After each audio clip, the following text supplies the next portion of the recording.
Olá, rede. Nesse vídeo eu vou falar um pouco sobre capacitores aqui no Falstad, ligado aqui no resistor, para falar um pouco sobre a constante RC do capacitor, capacitor em série, capacitor em paralelo. Qual que é a ideia? O capacitor, quando você liga ele numa fonte, né, ele se carrega e ele mantém a energia armazenada nele ali em forma de campo elétrico. No caso aqui, ele armazena a tensão. Quando eu ligo ele junto ao resistor, há uma relação aqui de tempo de carga do capacitor que nós chamamos de constante de tempo R vezes C. Essa constante de tempo aqui define a carga onde o capacitor chegará a aproximadamente 63,2% do valor. Como que eu sei disso? Suponha que eu queira substituir aqui nessa equação o valor de T para R vezes C. Então, por exemplo, eu coloco aqui R vezes C. Quando eu faço isso, o cálculo que eu encontro aqui, VC, então VC será igual a VI vezes 0,632, ou 63,2% do valor. Tá? Então esse seria o valor que a tensão aproximadamente chega, né, até 63% do valor total, quando a minha constante de tempo, quando o tempo que eu estou verificando aqui a tensão sobre o capacitor é próximo da constante de tempo que eu encontrei no cálculo. Então vou fazer um exemplo aqui, vou dar um reset. Ele vai iniciar, quando ele chegar aqui, vou parar aqui, quando ele chegar em 47 milissegundos aproximadamente, eu tenho ali 3,163. Se eu pegar esse valor aqui, por exemplo, né, encontrado, de VC, vai ser 5 vezes 0,632, isso é igual a 3,16 volts, aproximadamente. Então, quando eu chegar aqui em 47 milissegundos, aproximadamente, ele não vai conseguir chegar exato, mas eu vou ter aqui uma tensão de 3,163 volts, que é próximo do valor encontrado aqui no cálculo da constante de tempo do capacitor com resistor.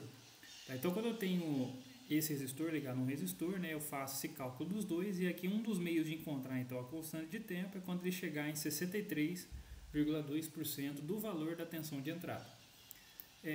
Um outro ponto legal dos capacitores é quando eu coloco eles em paralelo. Por exemplo, eu tenho aqui dois capacitores. Quando eu coloco esses capacitores em paralelo, aqui eu somo os valores dos capacitores. Observa que o Falstad me deu até um erro aqui, capacitor loop sem resistência, né? Então, só para demonstrar, vou tirar ele aqui, senão ele vai dar problema. Mas eu vou, por exemplo, subir o valor para o dobro. Vamos considerar que eu coloquei dois capacitores iguais aqui de 470, então dá 940. Mas se eu colocar dois capacitores em paralelo, por exemplo, e esses dois capacitores for um de 470 e o outro de 330 microfarads. Quando eu colocar os dois aqui em paralelo, então eu vou ter um capacitor ali de 800 microfarads, tá? É a soma dos dois capacitores. Então, só para demonstrar os dois de 470, se eu fizer o cálculo aqui agora da minha constante de tempo, a minha constante de tempo aqui, ela vai ser igual a 940 micro vezes 10 elevado a menos 6 vezes 100. Isso aqui é igual a 94 milissegundos. Agora, considerando que eu coloquei aqui em paralelo dois capacitores de 470.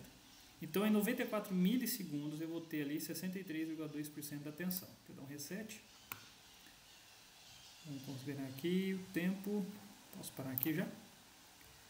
Em 94 milissegundos, eu tenho próximo ali de... Vou chegar mais perto aqui.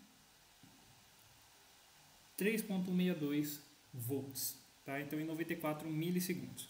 E como funcionam capacitores em série? Se eu colocar aqui dois capacitores em série, suponho que eu vim aqui. Se eu colocar esses dois de 940, na verdade eu vou ter um capacitor de 470, os dois valores são iguais. Tá? Mas envolve a mesma relação de resistores. Né? O cálculo aqui para capacitores em paralelo seria aqui C em paralelo, né, com C, seria 1 dividido por C mais 1 dividido por C, e o resultado aqui elevado a menos 1. É a mesma ideia dos resistores, tá? Mas isso aqui para capacitores, né? Então, quando eu quiser capacitores em série, no caso, perdão, coloquei paralelo aqui. Capacitores em série, a lógica vai ser essa aqui, da divisão dos capacitores. Capacitores em paralelo eu somo. Então, deixa eu apagar isso aqui. Então, se eu pegar, por exemplo, dois capacitores de 470 micro, em paralelo, eu vou ter um capacitor de 235. Então, aqui eu posso colocar 235. A relação agora, aqui a constante de tempo ela vai modificar.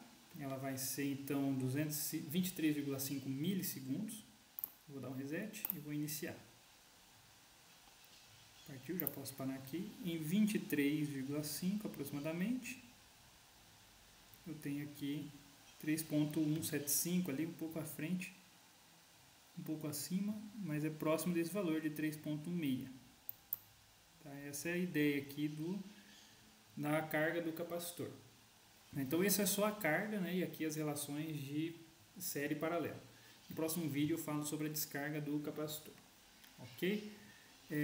Caso alguém precise também saber como que chega nessa equação, eu posso demonstrar também como chegar nesse cálculo aqui. Tá? Agora eu vou mostrar a parte prática do circuito. Seguindo agora com a parte prática aqui do circuito RC, eu tenho aqui meu osciloscópio, no qual eu vou fazer a verificação do sinal. Eu tenho aqui uma fonte de tensão, né, que vai até 5 volts, aqui onde eu vou acionar ela. E aqui eu vou mudar minha escala para pegar aqui na faixa de variação da leitura aqui do sinal do capacitor. Eu estou com um capacitor de 470 micro, um resistor de 100 ohms, então eu tenho aqui uma relação de RC, né, de constante de tempo, de 47 milissegundos. Vou ligar aqui o circuito, a fonte, que a gente vai ver aqui o sinal, ele vai iniciar e eu vou verificar aqui onde eu tenho 3.16 volts, 63,2% de 5 volts, para eu demonstrar aqui então a constante de tempo, né, de RC, nesse caso com um circuito simples, sem ter capacitor em série paralelo. Eu vou adicionar esse aqui depois. Então, vou ligar a fonte, e aqui eu tenho meu sinal, vou medir aqui na minha amplitude 3.16 volts com relação ao zero. Então aqui eu tenho 3.16, vou colocar a curva B lá no zero. Aqui, pronto, zero. Então eu tenho aqui 3.16, eu marquei aqui no meu cursor verde a posição, para a gente verificar aqui o tempo da constante de tempo aqui de 47 milissegundos. Então vou analisar aqui a posição do tempo, vou jogar aqui no início, e vou pegar aqui o segundo ponto, e aqui 52,8 milissegundos, que devido à relação de tolerância dos componentes, então ele fica um pouco à frente, um pouco a mais desse valor, né? Aqui ele está dando 52,8 milissegundos, tá? Então, com um capacitor de 470 micro, 100 ohms, eu tenho aproximadamente 47 milissegundos de tempo de carga para eu chegar a 63,2% da tensão máxima de 5 volts. Agora, o que eu vou fazer? Colocar um capacitor em paralelo. Esse também é um capacitor de 470 micro. Vou colocar em paralelo aqui ao circuito. E com isso, agora o que eu estou fazendo? Eu estou somando os dois valores dos capacitores. Agora eu vou ter um capacitor aqui de 940 microfarads. Nesse caso, isso me dá uma constante de tempo de 94 milissegundos. Então vou reiniciar aqui, desligar a fonte, esperar ela chegar até o zero, e aí eu vou ligar a fonte novamente. A gente vai ver que agora o tempo de carga ele vai ser maior. Ele vai espaçar aqui a curva. Então, na hora que eu ligar, a curva agora espaçou. Então, nesse caso, aqui está o meu 3.16, eu vou variar o segundo cursor. A gente vai ver que ele vai chegar próximo dos 90, lá 98,4 milissegundos, justamente porque eu adicionei os dois capacitores agora, eles estão em paralelo. Eu vou fazer agora a capacitância em série, que daí vai derrubar, né, vai dividir pela metade aqui os valores dos dois capacitores, já que são iguais, dando 235 microfarads. Vou separar aqui. Vamos colocar os dois capacitores em série agora. Fazer o resistor aqui para baixo. Colocar o próximo capacitor aqui. Colocar aqui em cima pegando a alimentação. E agora aqui eu ponho o outro capacitor. Então vamos medir sobre os capacitores. Vou pegar um ponto aqui. E vou pegar direto na alimentação. Desliguei tudo, agora eu vou ligar. Agora minha curva ela diminuiu. Ela ficou menos espaçada, justamente por causa desse intervalo de tempo. Agora eu vou mexer no meu cursor. Botar ele aqui para a posição onde está o 3.16. Aqui aproximadamente, então vai estar 32 milissegundos. Meus capacitores aqui, os dois em conjunto, estaria 235, mas devido à variação dos dois agora, ele foi para 32 milissegundos. Então, primeiro, ele sozinho 47, ele em série, ele em paralelo, desculpa, 940, e ele aqui agora em série 235. Como eu falei, depende da tolerância, mas aqui agora eu reduzo o tempo de carga, porque eu diminuí o valor do capacitor. Eu poderia fazer isso mexendo no resistor também, mas para demonstrar aqui a relação entre capacitores série e capacitor em paralelo. Então isso aqui demonstra a alteração da constante de tempo, RC, a partir da relação aqui do capacitor. Beleza? Qualquer dúvida é só me chamar.